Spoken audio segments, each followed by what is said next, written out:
So now we're going to start adding in the other parts to our assembly. So we've got the base in and it's anchored to the datum planes.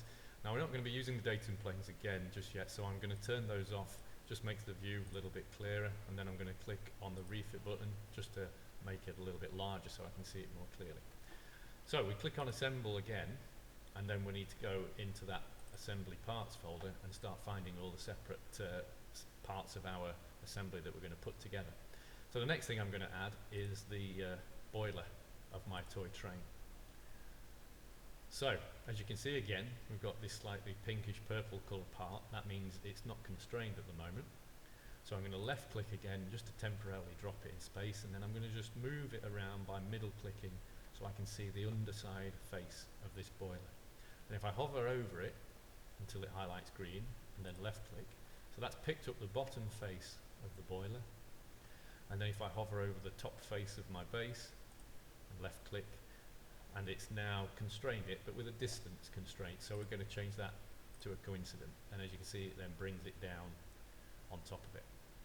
Now I'm going to select with my left mouse button the front face and then the front face of that, and again, and this time actually I do want it as a distance because I'm going to set it slightly back from the front face. So I'm going to change that distance to 5 and then press return. Now as you can see it's overhanging by 5, which is not what I want. So all I'm going to do is type in minus and press return, and then it will go 5 millimeters back. So it's actually set it back 5 millimeters. So if it ever goes the wrong way with a distance, put in a minus and it will go the right way. Now I'm going to select the side face of it and select the side face of my base, and again I do want a distance this time, and again I want it 5, so if I type 5 in this box up here and then press return, and it's actually gone the right way this time, so it's actually set in 5 millimeters, and that's even on both sides. And as you can see the part has changed to a gold colour, an orangey gold colour, so we know that it's fully constrained. So now I can click on the green tick. Okay, so now we're going to add in another part. So if I click on assembly again, this time I'm going to select the front of my toy train's cab. I'm going to left click again just to temporarily drop it. I'm going to hover over the front face of this panel and then rotate it all around and hover over the back face of the boiler and left click, and it's set a distance constraint, so I want to change that to a coincident. So that's now in line with the back face of the boiler, as you can see. Now I'm going to select one of these small side faces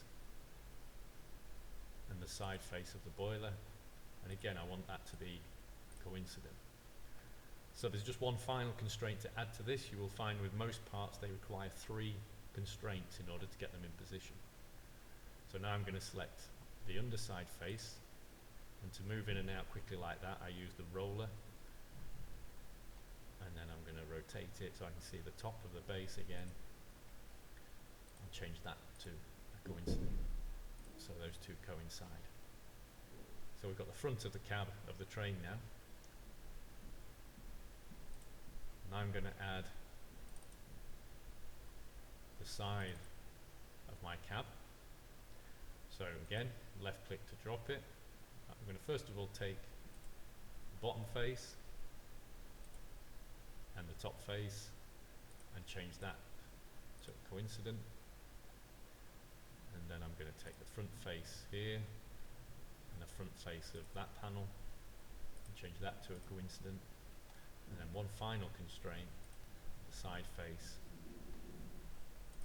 and that internal face of this little joint here. Then if I select coincident, there we go. And then select the green tick. So we've got one side of the train cab. So if I add in the same part again, so cab side, now what this software does, if I left click, if you add the same part in more than once, it'll remember all the constraints you put on it previously and assume you want to use the same faces again, which can be useful, but it can also cause problems and be quite confusing. So to turn that off, each time you put the same part in, up in the top left hand corner here, select place manually, and it'll take all of those away. So like before, I'm going to take the bottom face and the top face of this one and then change that to a coincident. Then I'm going to select this very small front face here and the front face of that and that side face and this small inside face in here, and change that to a coincident. So that's fully constrained now, and we've got both sides of the train cab.